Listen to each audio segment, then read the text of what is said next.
dice así: por tanto,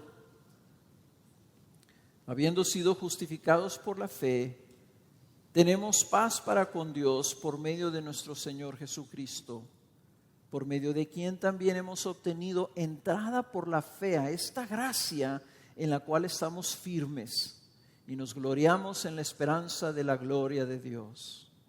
No solo esto, sino que también nos gloriamos en las tribulaciones, sabiendo que la tribulación produce paciencia, y la paciencia carácter probado, y el carácter probado esperanza.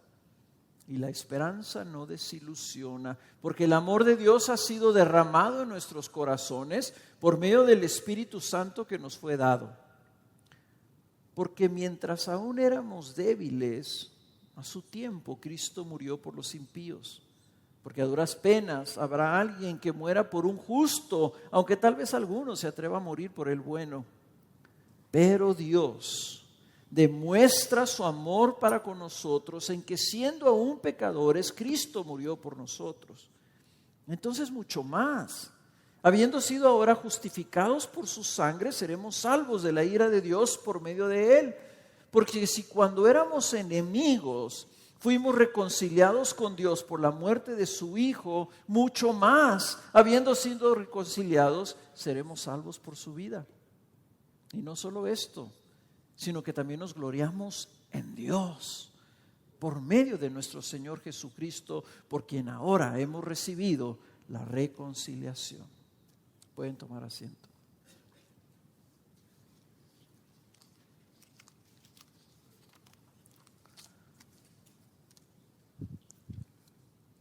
Este es nuestro segundo mensaje en esta serie, el Evangelio en la santificación del discípulo.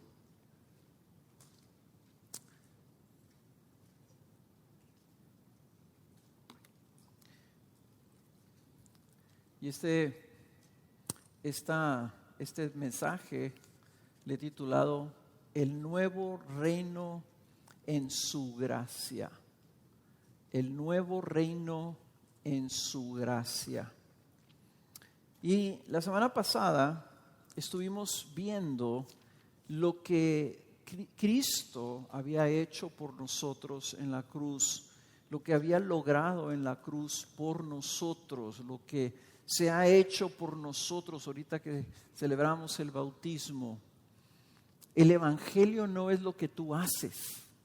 El Evangelio es lo que hicieron por ti. Esas son las buenas noticias. El Evangelio es lo que Cristo ha hecho por ti. Y hablábamos que hemos recibido paz con Dios. El capítulo 5 hay dos frases que están alrededor de la justificación. Y es esta paz con Dios y esta entrada a la gracia de Dios. Y son expresiones generales, pero nosotros tenemos ahora paz con Dios, y eso nos lleva a tener una esperanza, una esperanza de participar y de llegar hasta la gloria de Dios. O sea, no nomás un inicio, sino que debemos nosotros, en base a lo que hemos recibido con esta paz con Dios, el Espíritu Santo nos está llevando a tener una esperanza ahora de que vamos a llegar al final. Y esto es más importante de lo que tú piensas, porque tú muchas veces en tu caminar aquí te sientes derrotado y sientes que no la vas a hacer, que no vas a llegar, o que tienes que hacer algo para llegar. Y el Evangelio te está diciendo, no, la esperanza que tienes de llegar hasta la gloria se fundamenta en tu justificación que logró Cristo en la cruz. Tercero, vimos que tenemos un testimonio interno del amor de Dios, del amor del Padre. Y es porque ha sido derramado en nosotros. Y esa expresión que usó Pablo combina el hecho del derramamiento del Espíritu Santo con el derramamiento del amor de Dios. Y qué hermosa imagen. Se nos da el Espíritu, se derrama sobre nuestras vidas el Espíritu, y ese Espíritu está ahí recordándonos el amor de Dios. Que Dios te ama. Y les decía yo, si algo se van a llevar del mensaje de la semana pasada, y si no escuchaste el mensaje de la semana pasada, necesitas escucharlo. Esto es una serie de 9 mensajes. Si Dios lo permite, hacerlo 9, si no lo vamos a hacer 10, 12, los que sean necesarios. Pero en este primer mensaje, si algo te vas a llevar del primer mensaje era que Dios te ama. Y que lo que logró Cristo es cambiar la postura de Dios hacia tu vida a tal forma que ahora Él te ama. Y está adentro de ti el Espíritu Santo. Si tú tienes a Cristo y estás en Cristo, Cristo está en ti por medio del Espíritu Santo, y ese Espíritu está diciendo, Dios te ama. Esas palabras, esas 3 palabritas cambiaron mi vida hace 39 años y pueden cambiar la tuya también. Ahora, lo que ya no alcanzamos a ver es el por qué. ¿Por qué podemos estar seguros que Dios te ama? Bueno, aquí lo dice Pablo, Pablo se adelanta a todos esos pensamientos. Yo te puedo decir, Dios te ama, y tú me puedes decir, ¿y yo cómo sé que Dios me ama? Yo no siento el amor de Dios. O yo no creo que Dios me pueda amar porque no conoces mi vida. Bueno, Pablo se adelanta y dice, en esto puedo estar seguro. Dice, porque cuando éramos débiles, en versículo 6, ahí véanlo, porque mientras aún éramos débiles, a su tiempo Cristo murió por los impíos. Lo que está diciendo es, nosotros éramos incapaces de salvarnos. Éramos débiles, esa palabra significa, éramos incapaces. No teníamos la habilidad. Éramos pecadores. Impíos significa lo contrario a la piedad, es la impiedad. Lo contrario a un hombre pío es impío, o sea, éramos pecadores, no teníamos la capacidad de salvarnos. Dice, cuando estábamos así, que no podíamos hacer nada, Cristo murió por los pecadores. Dice, y pone un ejemplo, dice, una ilustración, dice, a duras penas habrá alguien que muera por un justo. Dice, tal vez hay alguien que se atreva a dar su vida por el bueno. Tal vez tú te atrevas a dar tu vida por tus hijos o tu esposa. Dice, pero, ahí está la clave, Dios Padre demuestra su amor para con nosotros en que siendo aún pecadores, Cristo murió por nosotros. Y ahí está la prueba. Cristo murió por ti cuando tú estabas todavía en tus pecados. No, en otras palabras, aquí el razonamiento que tenemos que entender es, Cristo no murió por ti porque eras bueno, porque lo merecías, porque te lo habías ganado, porque tú tanto le pediste, ¿verdad? Que entonces Él dijo, no, pues sí, este pobre, mira, tanto quiere ser salvo, pues voy a ir a morir por él. No, dice, eras pecador. En otras palabras, eras enemigo de Dios y digno de su ira cuando Él tomó la iniciativa de morir por ti. Cuando Dios te amó en tu peor estado. Te amó en tu peor condición. Fue su iniciativa. Él nos buscó a nosotros. Él extendió su bondad y misericordia hacia nosotros. Nosotros no generamos eso para nada. Y Pablo, en uno de los versículos más famosos de la Biblia, en Gálatas 2:20, lo pone así: Cristo me amó y se dio a sí mismo por mí. O sea, lo que hizo Cristo fue como resultado de su amor. Nosotros, esa entonces es la demostración contundente que Dios te ama. Si tú dices, no, yo no creo que Dios me ama, estás diciendo algo que es incoherente ante la evidencia de la cruz de Cristo. No puedes decir eso. Si tú tienes a Cristo Jesús, tú tienes la demostración contundente que Dios te ama. Entonces, esa realidad, esa verdad en el pasado nos lleva a una conclusión presente y futura. Fíjate lo que dice el versículo 9. Entonces, si Cristo murió por nosotros, entonces, ahí viene la conclusión, para el presente.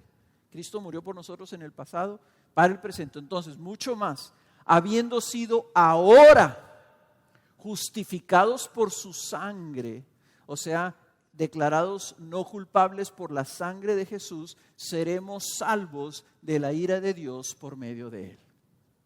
¿Ven el argumento de Pablo? Pablo está haciendo un argumento. Dios te ama, te testifica el Espíritu Santo. Tú dices, ¿y cómo sé que Dios me ama? Dice, demostración contundente, murió por ti cuando eras pecador.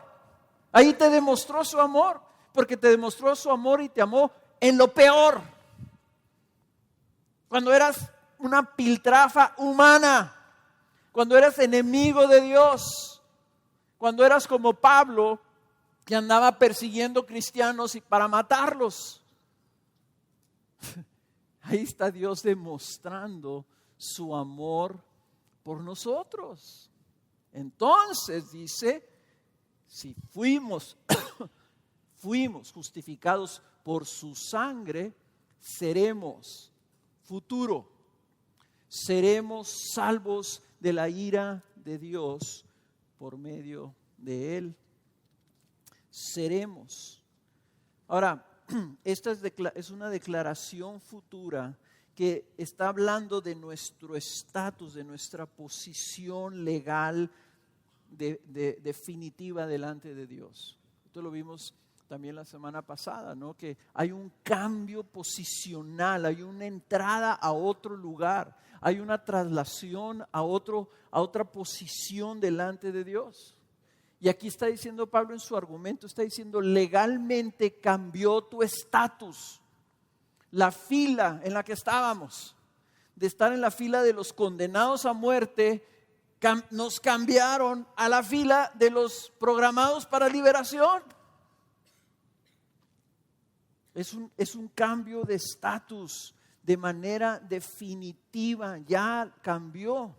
Ya no estamos en la fila de la ejecución, de la condenación, de la ira de Dios. Estamos en la fila de los justificados, o sea, de los no culpables. No culpables. Y eso se extiende hasta el futuro final. Dice 1 Tesalonicenses 1:10 que Él nos ha librado de la ira venidera, de lo que va a venir. Nosotros ya estamos libres. Y dice también 1 Tesalonicenses 5:9, dice, porque no, Él si nos ha justificado, entonces dice que no nos ha destinado para ira, sino para salvación. Tú, si tienes a Cristo, te voy a decir esto de manera radical. Si tú tienes a Cristo, nunca vas a experimentar la ira de Dios. Nunca. Y si tú piensas que la vas a experimentar aquí, no entiendes el Evangelio. Porque si hasta Dios obra en disciplina en tu vida y trae corrección a tu vida, dice, Dios lo hace porque te ama. Y porque está preparándote para el destino glorioso que tienes. Eso es tu preparación para gloria. Y eso es un error de los creyentes fundamental. Que hacemos algo, caemos en pecado y pensamos, estoy bajo la ira de Dios. Y es más, una cosa trágica. Le decimos a los hermanos que caen, que tropiezan, hermano, cuídate, porque te va a caer un rayo. Hace muchos años, ¿verdad? Yo vivía en este tormento que me acuerdo que una ocasión iba saliendo yo de la casa, literalmente iba saliendo de la casa, y yo dije, de aquí de la casa al carro que está estacionado ahí en la acera, se me hace que me va a caer un rayo. Dios me va a extinguir. Y ese día, o sea, mi Padre Celestial, con su paciencia enorme ante mi insensatez, ese día recibí evidencia de bondad, de bendición, de gracia, del Señor prosperándome, del Señor ayudándome, del Señor amándome. Y decía, Señor, ¿qué es esto? Dice, estoy batallando, como si el Señor me dijera, estoy batallando para que entiendas que te amo y que tú nunca recibirás mi ira. Nosotros no somos así. Nosotros decimos, me la vas a pagar. Si tú eres un cristiano, Dios nunca te va a decir, me la vas a pagar. Si tú tienes a Cristo Jesús, te va a decir, ya pagaron tu cuenta para siempre. Mientras tú estés tratando de pagar, mientras tú estés tratando de merecer la gracia y la bondad de Dios, nunca vas a avanzar en tu santificación. Nunca, aunque parezca que estás avanzando, estás trabajando en tu carne y estás yendo en contra del Evangelio. Por eso es que te cansas, porque está Dios parado ahí diciéndote te amo, te amo. Y es como los niños chiquitos, ¿verdad? Que te dicen te amo, te dices tú a los niños, te amo, mijo. Y tu hijo te quiere empujar para quitarte, para moverte, así empujando. ¡Ay, me quiero salir de la casa! Y tú, pero yo te amo aquí. Y no te va a mover hasta que se cansa. Se cansa el mocoso, ¿verdad? De estar queriendo ir a hacer el esfuerzo. Ya te cansaste. Vente, vamos a jugar. Así somos. Pero en fin, no me quiero distraer. Y para demostrarlo, Pablo empezó hablando de la paz, que tenemos paz con Dios. Habiendo sido justificados por la fe, tenemos paz para con Dios. Ahora vuelve a hablar de esa paz, pero ya no en términos legales.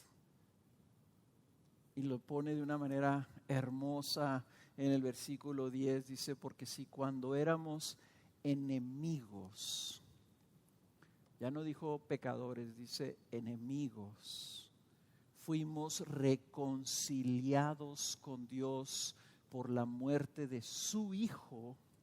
Y noten esa palabra, cómo lo pone aquí. No dice por la muerte de Cristo, dice por la muerte de su Hijo.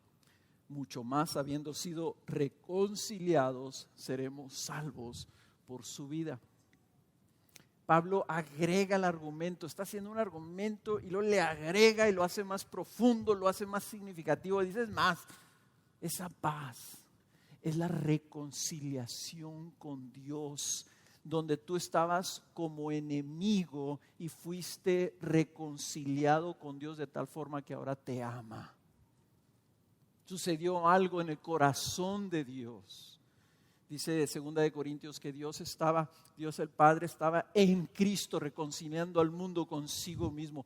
Nos amó tanto que buscó un mediador que nos reconciliara con Él. A veces estamos tan conscientes de la ira de Dios que pensamos más en la ira de Dios que su amor y en lo que Él estuvo dispuesto a hacer para reconciliarnos con Él. Estaba en Cristo reconciliándonos consigo mismo. Entonces, si fuiste reconciliado con Dios, ve esto, la realidad relacional cambia no solamente nuestro estatus, cambia nuestra relación con Dios. Ahora tenemos una relación de amor, una relación de amistad. Pasamos del rechazo, pasamos de la venganza retributiva a una aceptación y al favor de Dios. ¿Qué lo produjo? ¿Qué produjo la reconciliación? La muerte de su Hijo. ¿Y por qué creen que lo pone Pablo así? Oh, hermanos, es bien importante que entendamos y escuchemos esto. No hay paralelo que yo les pueda ilustrar, excepto esto que todos identifican. Es muy común oír que personas cuando quieren convencerte de algo, te dicen, mira, de veras, te estoy diciendo la verdad, te lo prometo. Dice, por la vida de mi madre. ¿Qué te están diciendo? Te están diciendo, yo te prometo que lo que te estoy diciendo es verdad y lo voy a cumplir. Dice, y te lo prometo, y si no es cierto, que se muera la persona que más quiero.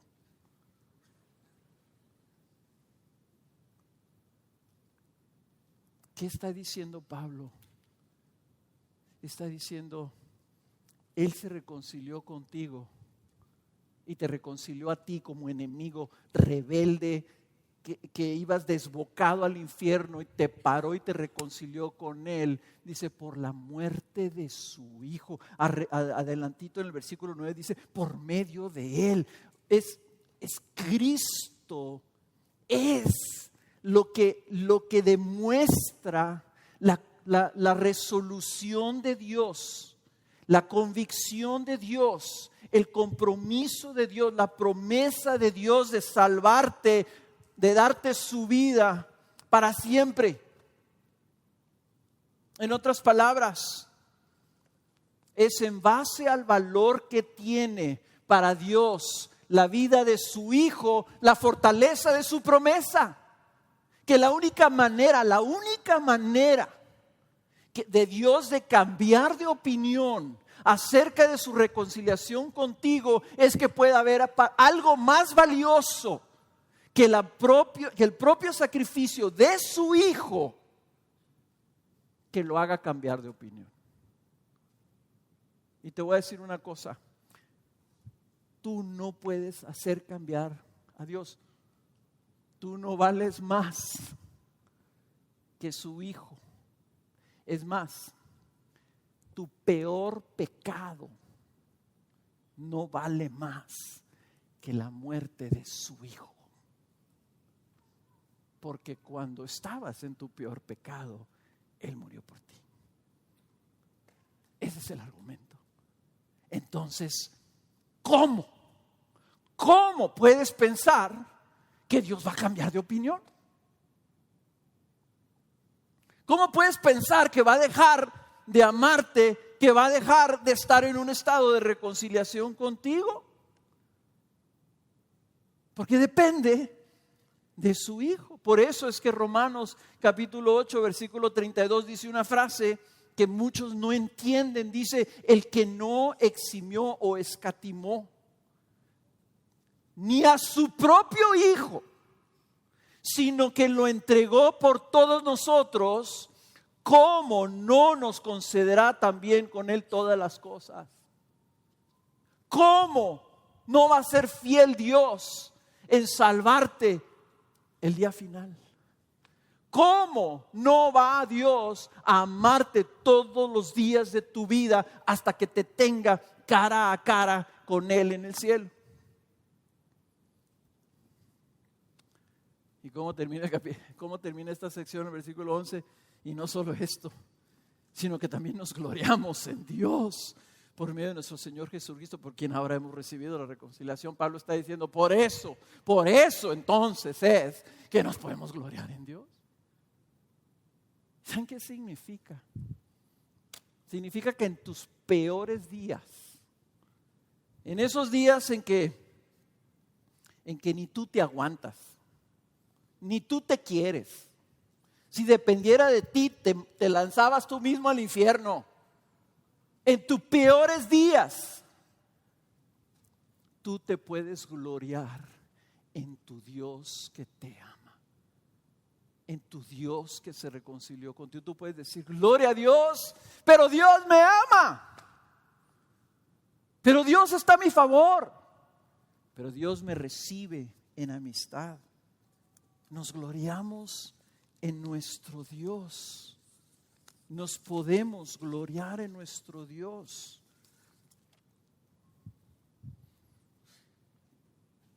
Es como si un niño está jugando un partido de fútbol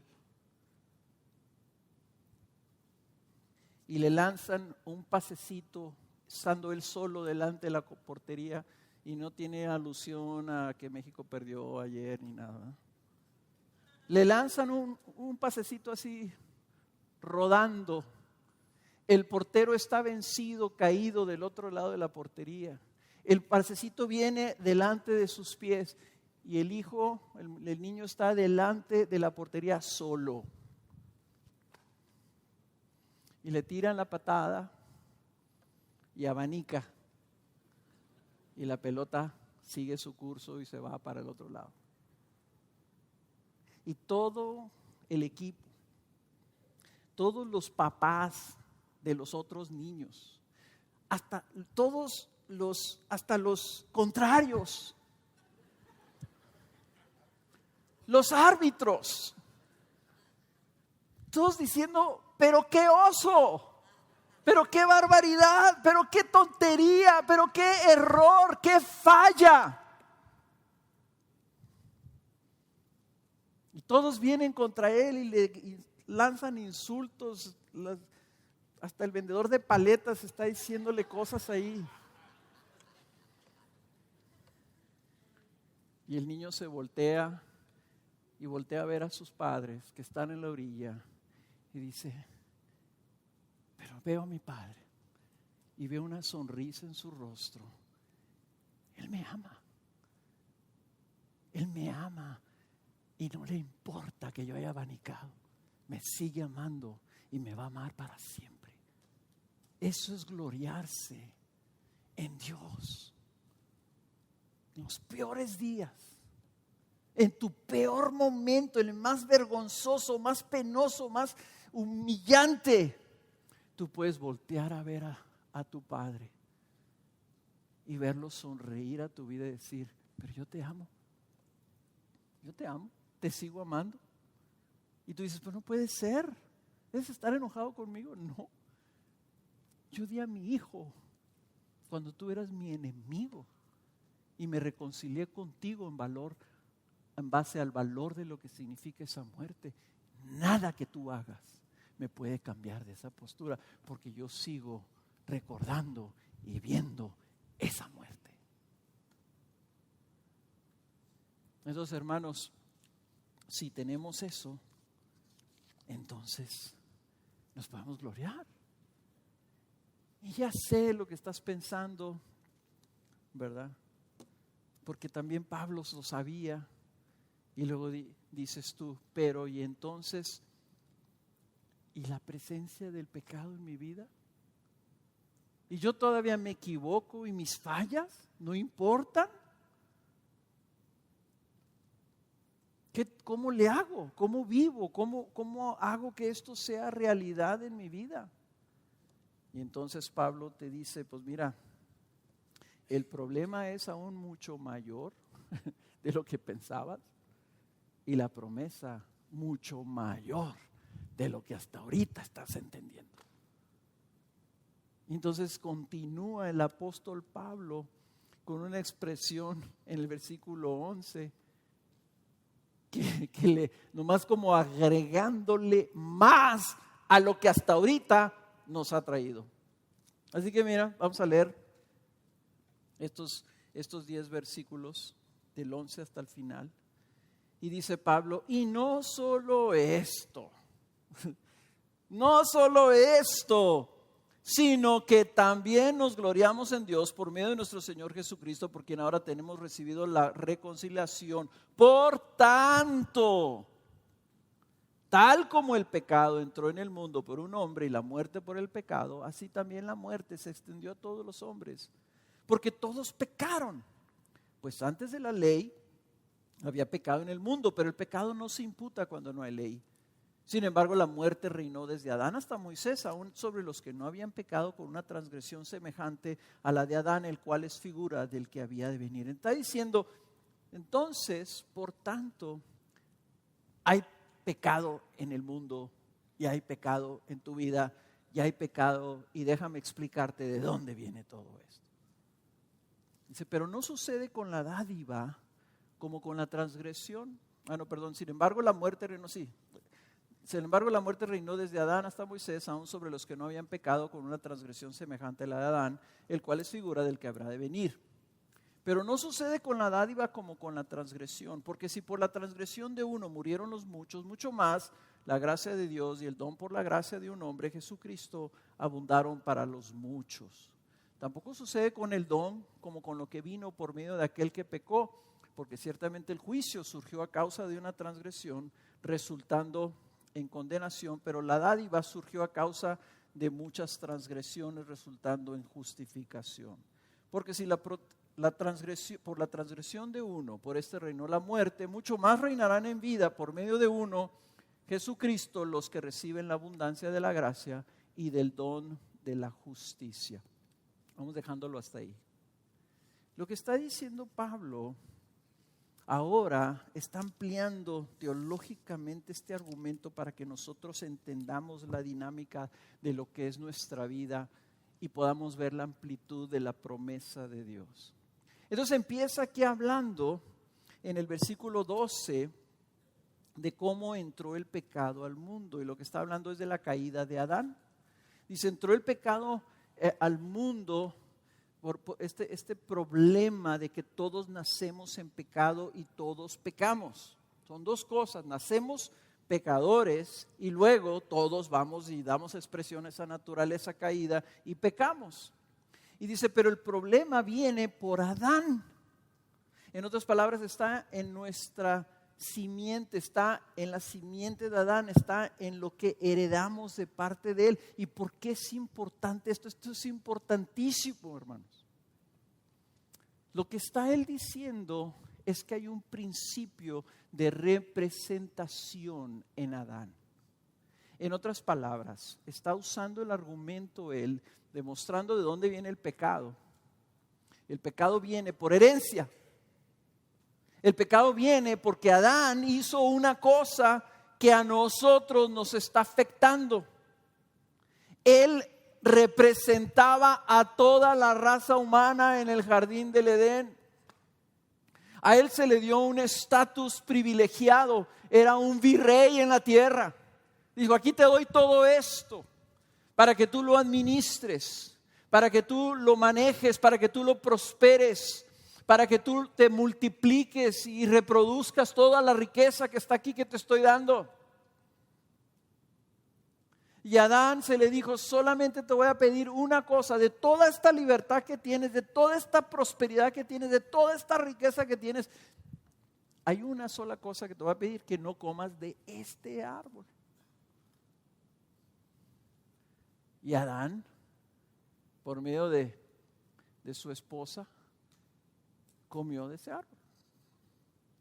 Y dice, y entonces por la transgresión de uno, todos fuimos constituidos pecadores. ¿Y por qué es tan importante esto? ¿Para que entendamos de dónde viene el pecado? Sí, pero no es eso lo importante. Lo más importante es que luego vino otro hombre, un segundo Adán, dice el libro de Corintios. Segundo Adán. Y viene igual como representante de todos los hombres, a hacer lo contrario que hizo Adán, para que nosotros, los que ahora nacemos de él, de este segundo hombre que es Cristo, heredemos otra cosa. Entonces lo que está diciendo aquí Pablo es, hay dos reinos. Dos reinos. El reino que se inauguró por medio de Adán, que es el reino del pecado y de la muerte, y el reino que se hereda, o el reino que inaugura Jesucristo, que es el reino de la justicia y la vida. Y cuando Pablo empezó el capítulo hablando que tenemos entrada a esta gracia, es porque aquí el apóstol dice, y este reino entonces es el reino de la gracia. Y entonces vamos a ver este argumento, vamos a verlo con cuidado, porque lo que está sucediendo ahorita lo que hablaba Alex también, que no me acuerdo exactamente a quién se lo dijo Alex, pero dice, es el testimonio del reino de la gracia avanzando e invadiendo la vida de individuos. Es una demostración que el reino de la gracia es más poderoso que el reino del pecado. Ya hay otro reino. Entonces, qué bueno que tienes paz, qué bueno que tienes esperanza, has sido reconciliado, todos tienen el amor de Dios. Pero Cristo no vino para limpiarte de tus pecados y dejarte bajo Adán.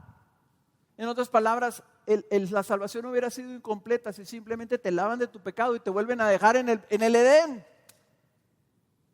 No, Cristo vino y te trasladó a otro reino.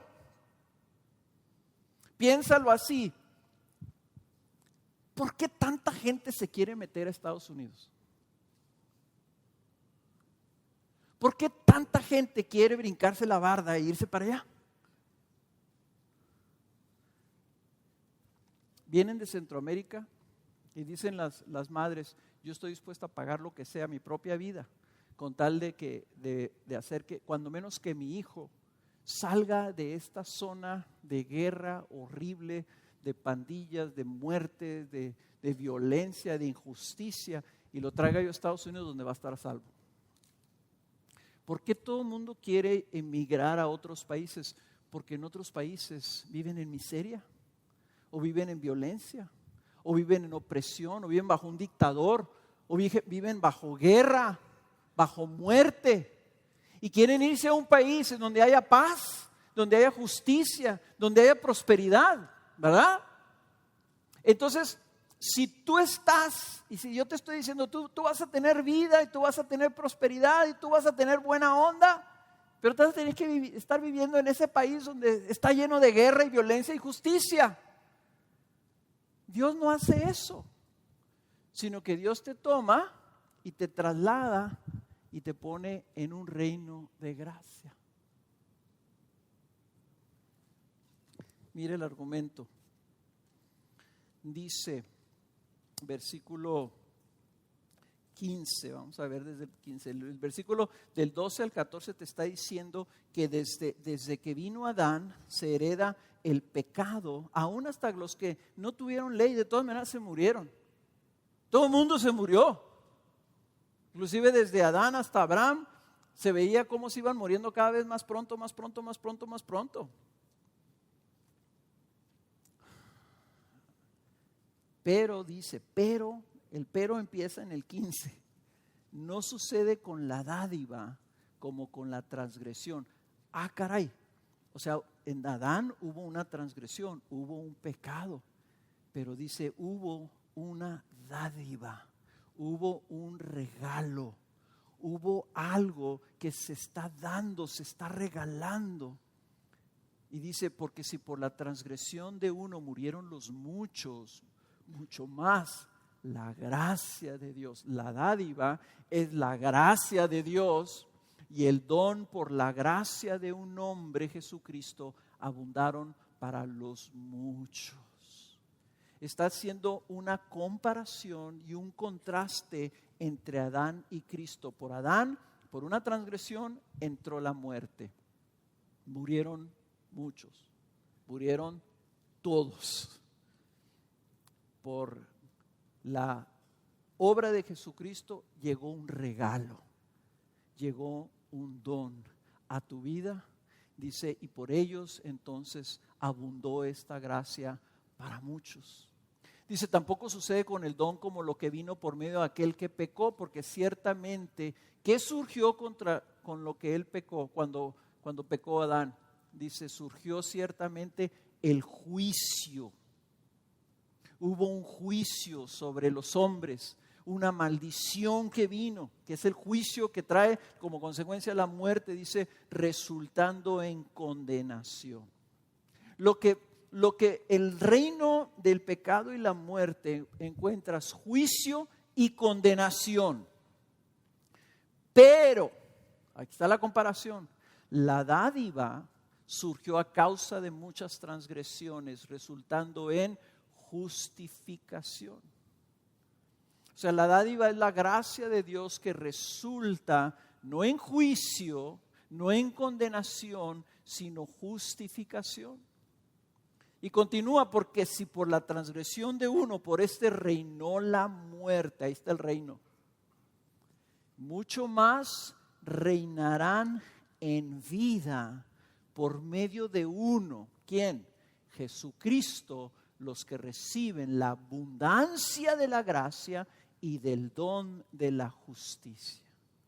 Entonces lo que está haciendo Pablo aquí está diciendo, mira, Adán entendemos que fue nuestro representante porque todos descendemos de Adán. Y lo que obtenemos por medio de Adán es juicio y condenación. Pero vino otro, Jesucristo. Y viene dando un regalo, viene en una actitud de regalarte algo.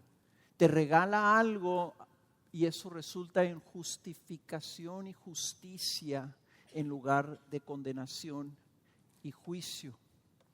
Es el reino de la gracia. El reino de la gracia, hermanos. ¿Qué es la gracia? La gracia es la disposición de Dios de darnos de su favor gratuitamente. Tú puedes dar favor, pero no gratuitamente. Si tú vas y pides un favor, tal vez te lo dan, ¿verdad? Pero te dicen, ahora ya me debes un favor, me la debes, y me la voy a cobrar. Bueno, la gracia es que Dios tiene una disposición de darte un favor gratis, sin pedir nada a cambio. ¿Y qué es entonces el reino de la gracia? El reino de la gracia es donde los fallos, los chafas, los débiles, los pecadores, los incapaces, encuentran nueva vida. Encuentran paz, prosperidad, justicia y vida y oportunidad en sus vidas. Entonces piénsalo así, ahorita te decía en los dos reinos, porque uno se quiere meter a otro país. Piensa esto, piensa que estás tú en un reino y tú tienes la mala costumbre de andarte robando las ovejas de los otros.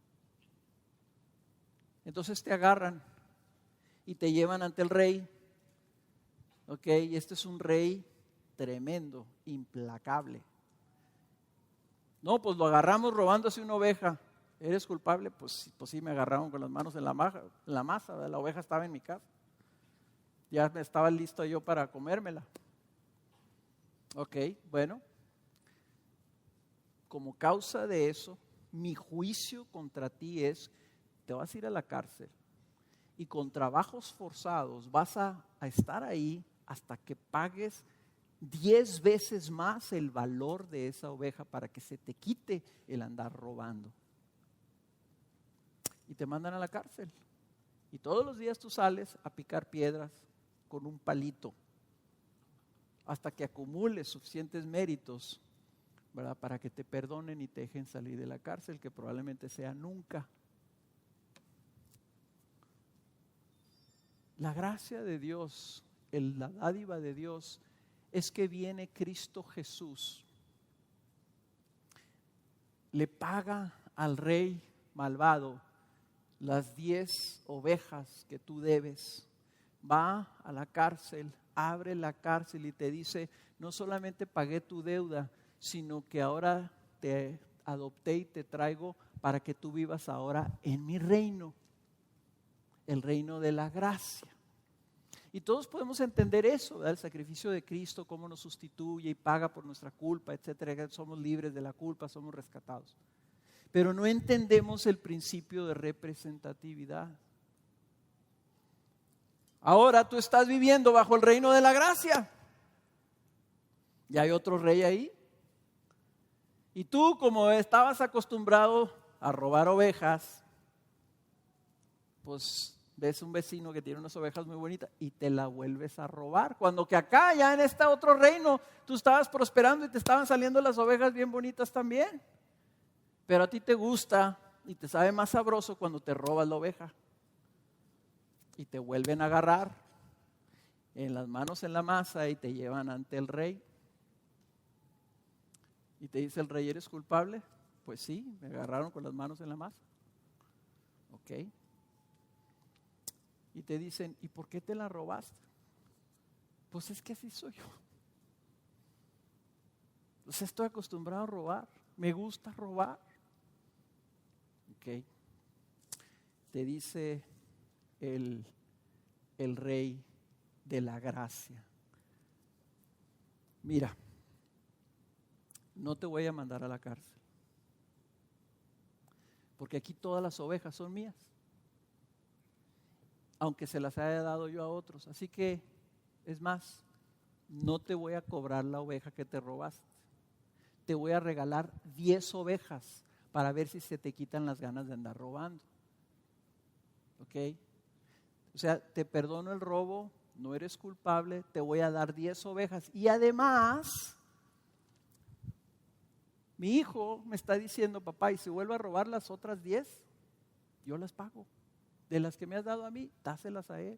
Es más, si vuelve a robar 77 veces 7, yo las pago.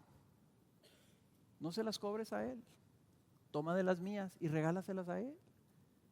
Y no solamente eso, sino mi consejero principal, que me ha ayudado a mí tremendamente en todas mis cosas, ahora te lo voy a poner a tu disposición y todos los días va a estar ahí en tu casa. Para cuando que a ti te dé tentación de robarte una oveja, ahí va a estar él como un buen maestro y te va a recordar todas las cosas buenas y te va a ayudar a que tus 10 ovejas prosperen y te den 100 ovejas más.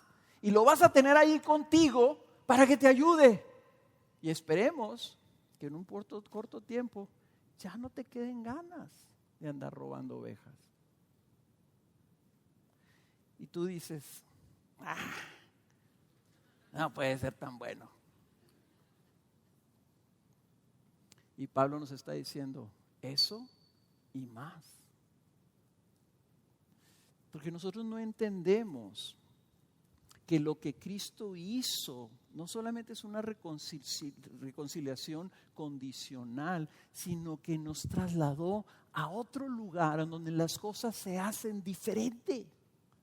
Nosotros queremos pagar, nosotros queremos ganar el favor de las gentes. Y Cristo te lo regala gratis. No tienes que hacer nada. No, oye, pero si le robé una oveja y aunque yo sea cristiano y robé una oveja, tengo que pagar algo, ¿no? No.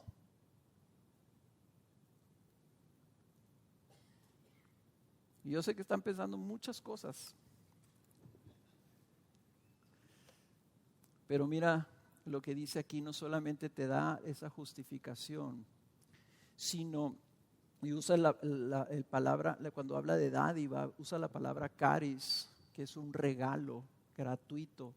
Pero luego cambia la palabra y dice ahí la gracia de Dios y el don por la gracia. Dice el don. ¿Cuál es el don?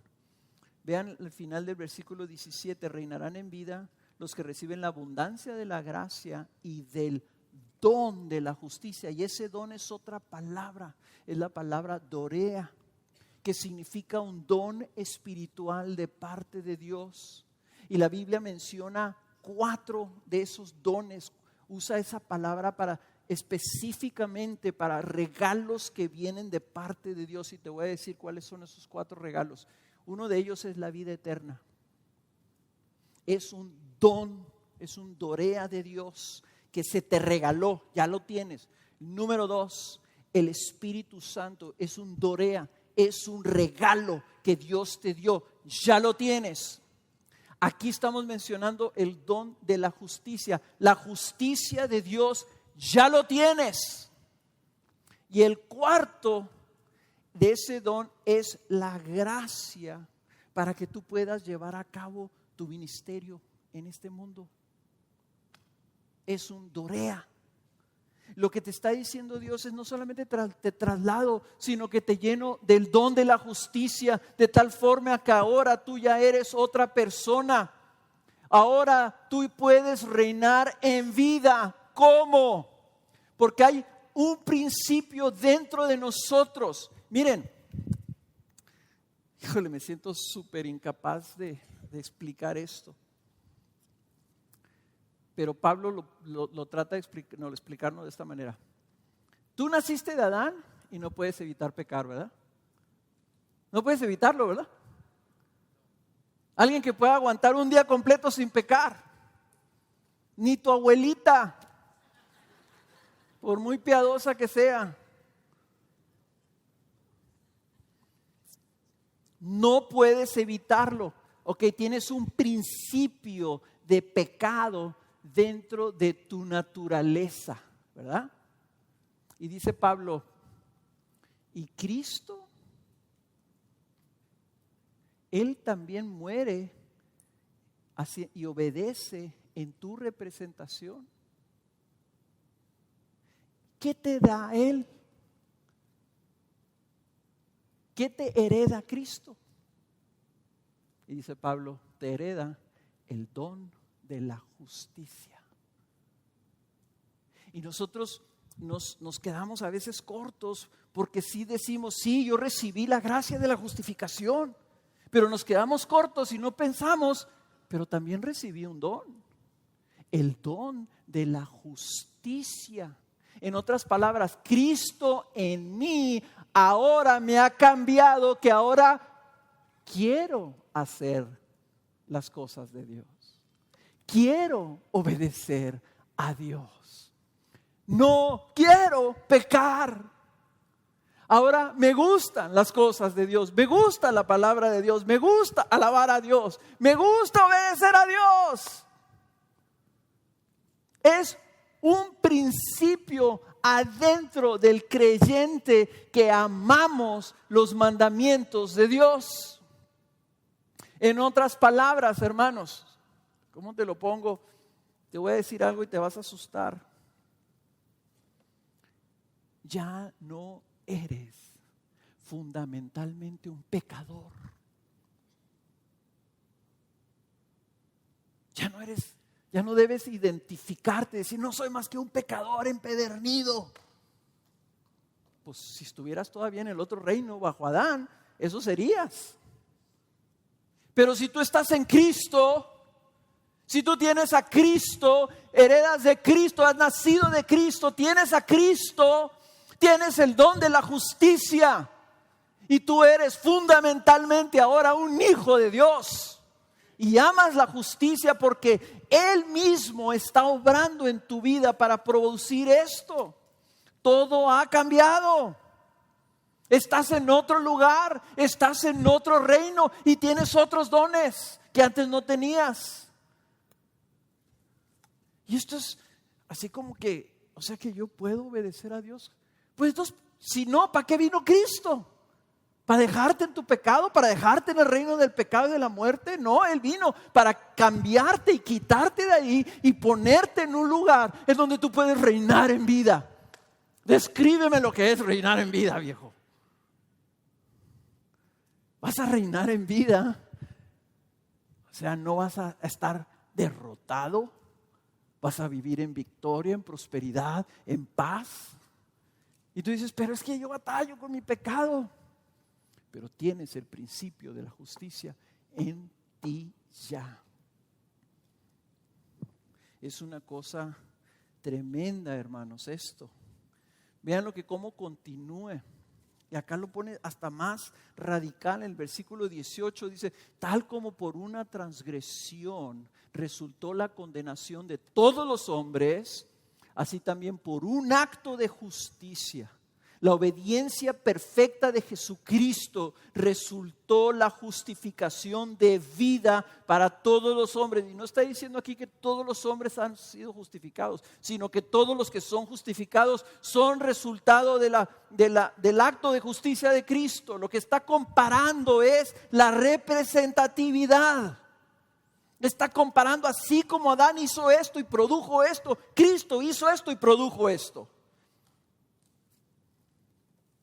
Versículo 19, porque así como por la desobediencia de un hombre los muchos fueron constituidos pecadores, así también por la obediencia de uno. Y fíjense la comparación, no tenemos problema en lo primero. Por la desobediencia de uno, muchos fueron constituidos pecadores, ¿verdad? Nadie tiene problema con eso, porque todos nos sabemos pecadores. Dice, así también, ahí está la comparación, ahí está la representatividad, ahí está el contraste. Así también, por la obediencia de uno, por la obediencia de Cristo, los muchos serán constituidos justos. Hechos justos, cambiados. Cristo no vino solamente para que recibieras el perdón de tus pecados. Vino para cambiar el señorío en tu vida. Eso lo vamos a ver la siguiente semana. Ya no estás bajo el señorío del pecado. Ahora estás bajo el señorío de Cristo. Del Cristo de la gracia. Del Cristo de la vida. Del Cristo de la justicia. Vino para trasladarte a otro reino, para hacerte otra persona. No me creen, ¿verdad? Vean el contraste, hermanos. Y te voy a decir por qué. ¿Por qué? Hay una transferencia de señorío. Y dices, ok, bueno, yo sé que estoy bajo Cristo, pero es que yo jalo para el otro lado. Te voy a decir esto, si estás en Cristo, eso no es cierto. Y me ven incrédulos, arrepiéntanse. Ponle el dedo ahí y vete al Antiguo Testamento, al libro de Ezequiel. Si no sabes dónde está después del libro de Jeremías. Vete a Ezequiel capítulo 36. Te puedes ir también a Jeremías capítulo 31. En tu tarea te voy a encargar que los leas los dos. Ezequiel capítulo 36.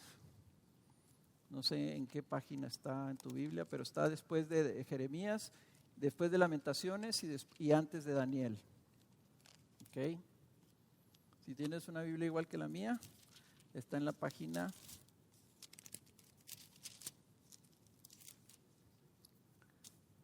1151. Y dice así Ezequiel, está hablando de la promesa del nuevo pacto en Cristo Jesús. Esta es una profecía de lo que iba a suceder.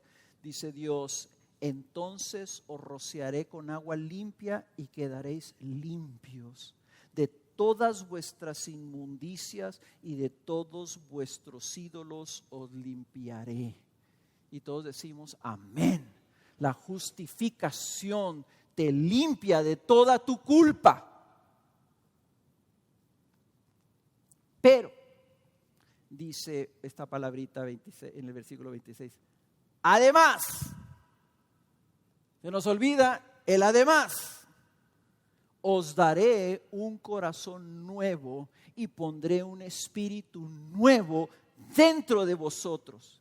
Quitaré de vuestra carne el corazón de piedra y os daré un corazón de carne, otro corazón. Adentro de ustedes les voy a poner algo nuevo. Pondré dentro de vosotros mi espíritu. Y haré que andéis en mis estatutos y que cumpláis cuidadosamente mis ordenanzas. Y Jeremías le agrega diciendo, no solamente voy a poner mis estatutos y voy a hacer o la razón por la que voy a hacer que mis estatutos y mis ordenanzas los obedezcas, dices, porque te los voy a escribir en el corazón de carne que te voy a poner. Y así como Dios escribió con su dedo los 10 mandamientos en una piedra y se los dio a Moisés, cuando tú naces de nuevo, Dios con su dedo escribe sus mandamientos en tu corazón. Él los va a escribir, los va a poner ahí, en un corazón de carne que te va a dar nuevo. Y va a poner su espíritu y Él va a hacer que tú lo sigas y lo obedezcas a Él. Una persona que tiene un corazón de carne con los estatutos y las ordenanzas de Dios escritos en su corazón, que tiene el Espíritu Santo de Dios habitando dentro de ellos, no es fundamentalmente un pecador. Es otra persona. Y todavía peca. Pero eso viene en el capítulo 7, todavía ni siquiera llegamos al 6. O sea, vean lo que está haciendo Pablo. Está como agregando y agregando y agregando un argumento porque quiere establecer un piso firme de roca, de piedra, de cemento, donde tú estés desplantado, porque si tú no estás desplantado en eso, vas a estar viviendo un falso evangelio. No vas a estar reinando en vida. Y mira, yo quiero que reines en vida. Yo quiero que prosperes. Yo quiero que avances. Yo quiero que crezcas. Yo quiero que agrades a Dios. Pero tienes que entender que tú puedes agradar a Dios. Un cristiano no es fundamentalmente una persona que se pasa de rodillas dándose golpes de pecho. Perdóname, Señor, porque soy pecador. El Señor está diciendo, ¿y el espíritu que puse dentro de ti? Estás creyendo la mentira del diablo que tú eres fundamentalmente un pecador. No. Entonces, ¿para qué vino Cristo? ¿No más para borrar tu culpa? El evangelio, la primera parte de lo que vimos ahorita en Ezequiel es, yo voy a lavar tu culpa. Sí, es la primera parte del evangelio, pero no es todo el evangelio. El evangelio viene no solamente para lavar nuestra culpa del pecado, viene también a romper el poder del pecado en nosotros, porque pone un poder superior, el poder de la gracia de Dios. Y no sé si se fijaron ustedes ahorita que leíamos en el versículo de 18, 19. Así también la obediencia de Dios, dice, y la ley se introdujo, pero ¿dónde dice? Ahorita les digo dónde dice. El reino de la gracia es un reino mucho más poderoso que el reino del pecado. No, o sea, dice mucho más. ¿Cuánto más reinarán en vida? ¿Cuánto más? O sea, vivirán en esta victoria. Es abundante. Dice, la ley se introdujo para que abundara la transgresión, el versículo 20, pero donde el pecado abundó, sobreabundó la gracia. Es que nuestra palabra, nosotros, esta es una palabra donde Pablo usa la palabra abundó. Le agrega un prefijo que sí, es otra palabra que es sobreabundó, y luego le agrega otro prefijo que es la palabra hiper, superabundó. Eso es lo que está diciendo, donde abundó el pecado, ¿cuánto más reinarán en vida? ¿Cuánto más los muchos recibirán el don de la justicia? ¿Cuánto más? Si es Cristo el que nos está dando esto. Adán era un hombre creado por Dios y heredamos esta mala onda del pecado y por eso todo está desconchiflado en el mundo. ¿Cuánto más? Sobreabundará la gracia de Dios para que así como reinó el pecado en la muerte, así también la gracia reine por medio de la justicia para vida eterna mediante Jesucristo. ¿Cuánto más? ¿Cuánto más, hermanos? O sea, Pablo está trayendo una cosa, paz con Dios. Estás reconciliado con Dios, te ama Dios, ya no eres enemigo de Dios. Nunca más vas a ser enemigo de Dios. Tienes la esperanza de la gloria eterna. Ya no hay ira para tu vida. Nunca vas a ver a Dios enojado contra ti. Nunca lo vas a ver enojado. Porque eres un Padre perfecto que aun cuando te tenga que corregir lo va a hacer con una sonrisa, con un amor, con un deseo de tu prosperidad, de tu bien, nunca de tu mal. Tienes el Espíritu Santo dentro de ti, por medio del cual ese Espíritu te está diciendo, tienes el don de la justicia. Ahora amas las cosas de Dios. Ahora quieres agradarlo. Ahora quieres honrarlo. Ahora, ¿de dónde salió eso? Si antes éramos enemigos. Nació porque Él te puso ese corazón. Y ese mismo Espíritu te está diciendo, y por cierto, quiero recordarte, por si se te había olvidado, Dios te ama. Y Dios te ama tanto que cuando eras su enemigo, Él dio a su Hijo por ti.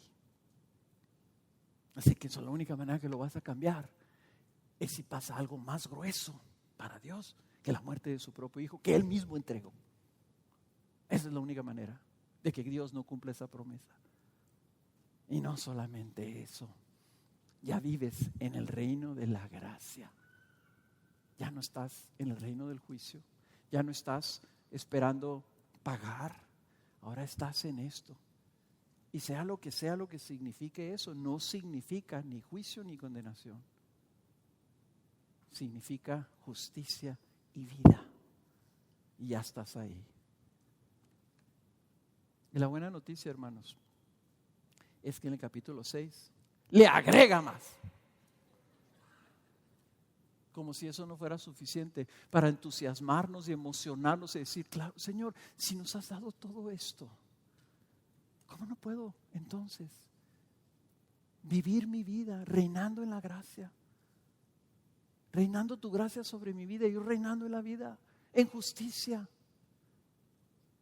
¿Cómo no puedo, Señor, yo vivir conforme a tus propósitos? Todo esto me has dado, todo esto has hecho por mí. Claro que puedes, porque todo ha cambiado. Entonces, ¿lo crees? No digan amén, no quiero que digan amén.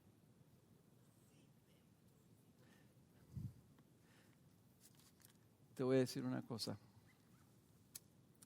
Piensa y piensa, repasa, memoriza. Trata de que esto que acabas de escuchar entre aquí y se quede ahí. Todos los días por el resto de tu vida, esfuérzate en que tu vida esté fundamentada en la fe, en estas verdades y en las que siguen. Porque apenas vamos en el primer capítulo. Vamos a orar.